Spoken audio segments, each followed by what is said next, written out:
في أقوى سيرفر نيويورك، تعمل الشرطة على إيقاف المجرمين.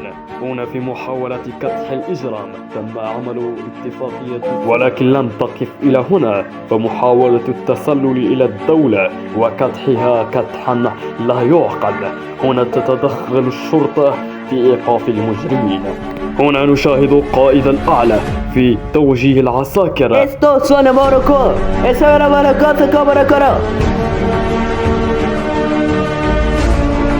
هنا في صعود الحماس وتحرك العساكر إلى نقطة الهجوم. هنا توجيه القائد الأعلى ومساعد القائد إلى الحرب، إلى العذاب، إلى الجحيم. يقول لهم انطلقوا. تشاهد خطة الشرطة نيويورك بأنهم يريدون كدح المجرمين كدحا.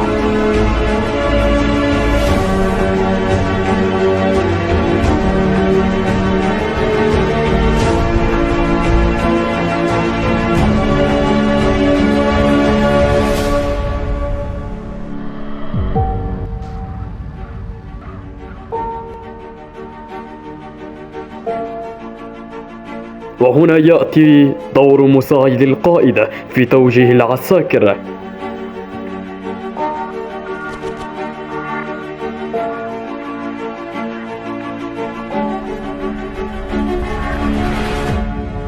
محاولة القائد الأعلى في الذهاب كي يخيف المجرمين. هنا المجرم يتحدث بصفته أنه نائب المجرمين. بعد الانتهاء على المفاوضة تم حسم هذه المفاوضة على إعطاء الرهينة والمرور بسلام. الآن تم انتهاء المفاوضة وأخذ الرهينة وتوجيه قائد الأعلى الشرطة إلى سيارتهم.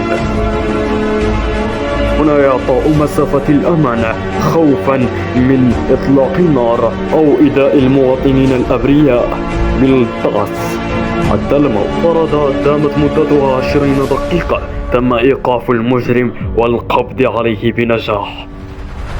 الحمد لله، ما دام لدينا شرطة نيويورك فهي توقف المجرمين، فالحمد لله. أكدت مصادر الأمريكا بأن المجرم محكوم عليه بالإعدام.